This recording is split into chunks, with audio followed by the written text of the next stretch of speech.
नमस्कार दोस्तों, स्वागत है आपका यूएनएन भारत में। और आज हम बात करेंगे राजनीति और भ्रष्टाचार पर। मैं देख रहा हूं मनीष सिसोदिया और एक जगह बहुत सारे नोट, मतलब नोटों के बंडल, कितनी संपत्ति, अकूत संपत्ति की बात। और ये सब क्या है? राजनीति का एक घिनौना चेहरा, जिसे हम भ्रष्टाचार कहते हैं। भ्रष्टाचार और राजनीति एक दूसरे के पूरक हैं, मेरा ऐसा मानना है कि बिना भ्रष्टाचार के राजनीति नहीं होती और बिना राजनीति के भ्रष्टाचार नहीं होता है।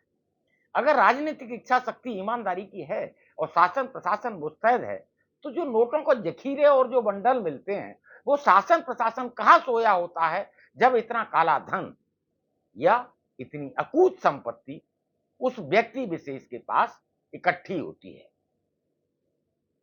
और उसी का परिणाम है कि इसी देश में बांध बह जाते हैं, बारिश का पानी झेल नहीं पाते हैं।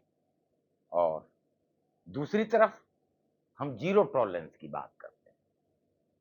किसी भी पॉलिटिकल पार्टी से बात करेंगे, आप किसी भी नेता से बात करेंगे, ईमानदारी की बात होगी, जीरो टॉलरेंस की बात होगी। लेकिन जीरो टॉलरेंस कहां से आती है? जहां मैं देखता हूं एक व्यक्ति इलेक्शन लड़ने के लिए किसी पॉलिटिकल पार्टी के पास जाता है, वहां पैसे देकर वो टिकट लेकर आता है। भ्रष्टाचार की शुरुआत यहीं से हो जाती है, जब वो पैसे देकर टिकट खरीदता है। उसके बाद करोड़ों करोड़ रुपए इलेक्शन में खर्च करता है। कहां से आता है पैसा? क्या अपनी संपत्ति बेचकर या पैतृक संपदा को बेचकर? नहीं, वो जो पैसा है जो टिकट खरीदने में जाता है और इलेक्शन लड़ने में खर्च होता है, वही भ्रष्टाचार का पैसा होता है। और उसी को वो व्यक्ति राजनीति में आने के लिए उपयोग में लाता है। तो ये राजनीति का एक दूसरा पहलू हो गया, यानी राजनीति का भ्रष्टाचार के साथ और राजनीति का व्यवसायीकरण के साथ। और जब टिकट खरीद कर लाएगा, इलेक्शन में करोड़ों रुपए खर्च करेगा, उससे क्या उम्मीद करते हैं कि वो जनता की सेवा के लिए पैसा खर्च कर रहा है? नहीं, दर्शक बड़ी अच्छी तरह समझ लें कि वो व्यक्ति विशेष जो पैसा खर्च करके राजनीति में आ रहा है, वो व्यवसाय के लिए आ रहा है। तो राजनीति का व्यवसायीकरण हो जाता है। इसी भ्रष्टाचार के पैसे से वो इलेक्शन में जीत कर आता है और फिर वो पैसा कमाता है। हम आम आदमी की बात करते हैं, हम गरीब आदमी की बात करते हैं। जितनी योजनाएं बनती हैं गरीब के लिए, गरीब का कल्याण करेंगे, गरीब का कल्याण, मैं देख रहा हूं आजादी के बाद से गरीब का कल्याण, कल्याणकारी योजनाएं बनती चली आ रही हैं। लेकिन गरीब का कितना कल्याण हुआ? गरीब और गरीब होता चला जा रहा है। आपके सामने भी आपने देखा होगा, आपके अड़ोस में पड़ोस में जो गरीब है उसका जीना दूभर हो रहा है, वो और गरीब होता चला जा रहा है। पूंजीपति की पूंजी बढ़ती चली जा रही है और उस रेसों में बढ़ रही है, उस रेसों में बढ़ रही है जिसका कोई पैरामीटर नहीं। अदने से अदना सरकारी अधिकारी कर्मचारी, उसके पास अकूत दौलत। मैं देख रहा था अभी कल अखबार में पढ़ रहा था, कितनी संपत्ति, वो भी एक छोटे से अफसर के पास निकलती है।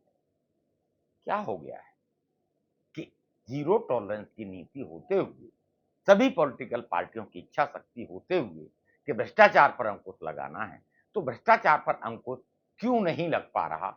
ये विचारणीय प्रश्न है। कहां से ये सब हो रहा है? दूसरा, राजनीतिक सुस्ता की बात करते हैं।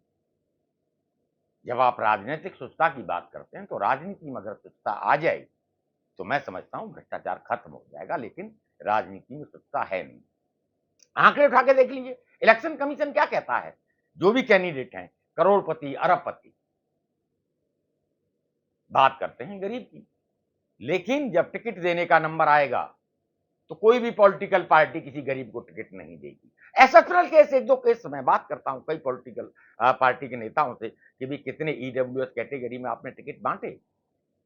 इकोनॉमिकली वीकर सेक्शन, ईडब्ल्यूएस, जिसको आप लाल पीला राशन कार्ड दे देते हैं, 2 किलो चीनी, 2 किलो गेहूं और थोड़ी पेंशन देके उसको कहते हैं कि वोट हमें ही करना है, मैं खाने के लिए दे रहा हूं, और आप सत्ता में आ जाते हैं। विचारधारा पर नहीं, काम पर नहीं, सिर्फ और सिर्फ इसी के भरोसे सत्ताएं बदल जाती हैं। कोई लैपटॉप बांट देता है, कोई साइकिल बांट देता है, कोई कुछ दे रहा है, कोई बिजली दे रहा है, कोई राशन बांट रहा है। क्या है? कहां से बांट रहा है? वो अपनी नाकामयाबी छुपा रहा है। यानी अगर वो जो राशन, बिजली, पानी ये देने की जरूरत क्यों पड़ती है? क्योंकि हम रोजगार नहीं दे पाते हैं। हम ऐसा कोई बंदोबस्त या ऐसा कोई व्यवस्था नहीं बना पाए जिसकी वजह से मैं कमाकर अपना पेट भरूं, अपने बच्चों को पढ़ाऊं, अपने बच्चों का इलाज कराऊं। और जब ये सारी व्यवस्था करने में आप फेल हैं, तो एक शॉर्टकट है कि कुछ नहीं, फ्री राशन दे दीजिए, फ्री बिजली दे दीजिए और उसके बदले वोट ले लीजिए। लोकतंत्र के लिए घातक है ये सब चीज।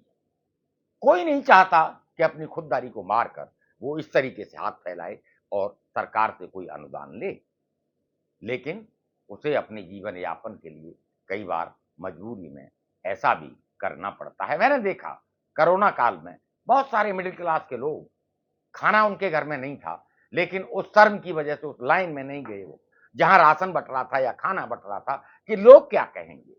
यानी लोक लाज वहां भी उसे मजबूर कर देती है कि भूखा होते हुए वो नहीं जा पा रहा खाना और राशन लेने के लिए।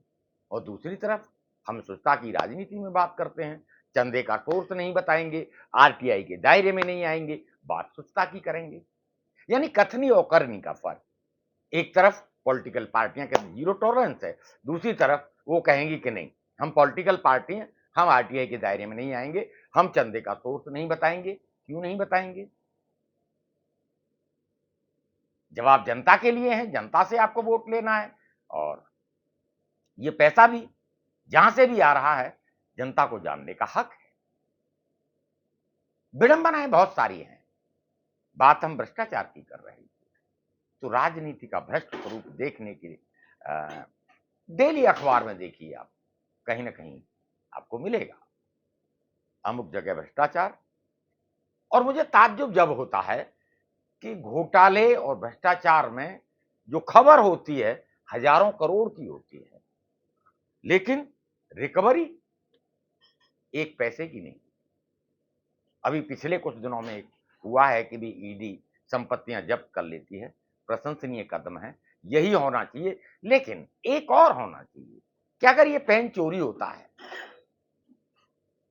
पुलिस में इसकी कंप्लेंट दर्ज होती है, एफआईआर कि भी मेरा ये पेन चोरी हुआ, पुलिस इन्वेस्टिगेट करती है और ये पेन रिकवर करती है और ये पेन कोर्ट में पेश करेगी, ये केस प्रॉपर्टी हो गया। ये पेन क्या होगा? Case property. अब यहां भ्रष्टाचार और घोटालों की बात होती है हजारों करोड़ की, तो वो रिकवर भी होना चाहिए कि जो घोटाला हुआ, हजारों करोड़ जो रुपया आया, वो कहां से आया। ये तो बताते हैं कि भी वहां टेंडर में गड़बड़ी की, यहां गड़बड़ी की, यहां इसको टारगेट किया, यहां से पैसा, लेकिन वो पैसा गया कहां? कहीं तो गया वो पैसा। उस पैसे की रिकवरी होनी चाहिए। तभी जो आरोप है कि मान लीजिए 1000 करोड़ का घोटाला है, 1000 करोड़ में ठीक है, एक आध करोड़ उसने खा पी लिया होगा, लेकिन 999 करोड़ तो उससे रिकवर होना चाहिए। रिकवरी 2 पैसे की नहीं होगी। बड़ा आसान हो गया, आरोप लगाओ और भाग जाओ, बाकी एजेंसियां जाने, जनता जाने। मैंने बहुत सारे अपने जीवन में इस तरह के केस देखे हैं। और जहां तक ईडी का प्रश्न है, उसका जो कन्विक्शन रेट है, वो कोर्ट में देखिए प्रस्तुत कर देना किसी के खिलाफ, कंप्लेंट दर्ज हो जाना और केस कर देना। लेकिन ये देश है, लोकतंत्र है, संविधान से चलता है, संवैधानिक संस्थाएं अपना दायित्व तो बखूबी निभाती हैं और कोर्ट में जाकर कितने केस प्रूव हो पाते हैं वो हम किसी से छुपा नहीं है। आप भी जानते हैं, मैं भी जानता हूं, आंकड़े बताते हैं। बहुत चर्चा में आजकल दिल्ली में मनीष सिसोदिया से सीबीआई ने पूछताछ की है। उधर आप देखेंगे पश्चिम बंगाल में भी यही दौर चल रहा है।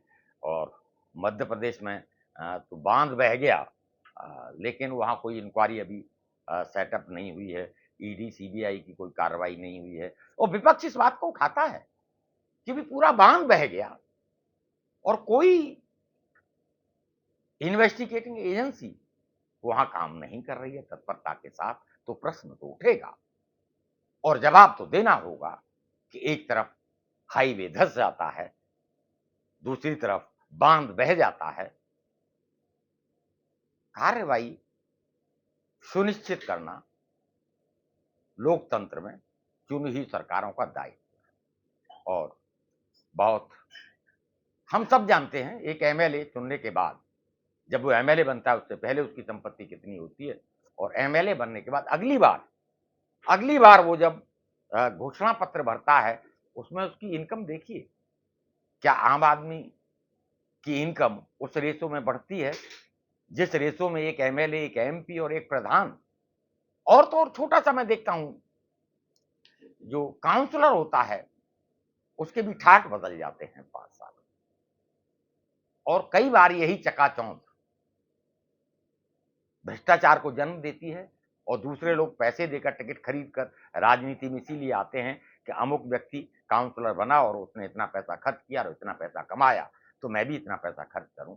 इस प्रतिस्पर्धा को बंद करना होगा, रिफॉर्म लाना होगा। अगर वाकई में आपको भ्रष्टाचार खत्म करना है, भ्रष्टाचार से सरकारों को लड़ना है, और मैं मानूंगा उस दिन सच्चा लोकतंत्र जिस दिन आम आदमी सत्ता में भागीदारी मिलेगी, जिस गरीब के लिए योजनाएं बनाते हैं, कल्याणकारी योजनाएं लाते हैं, उस गरीब का भला नहीं होता, लेकिन उसे सत्ता में भागीदारी तो दें।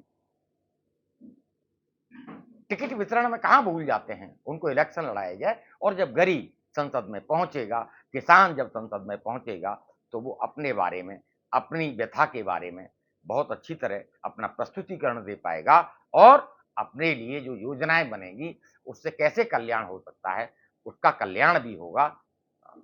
विचारणीय प्रश्न है और रिफॉर्म की जरूरत है, ओवरऑल रिफॉर्म की जरूरत है।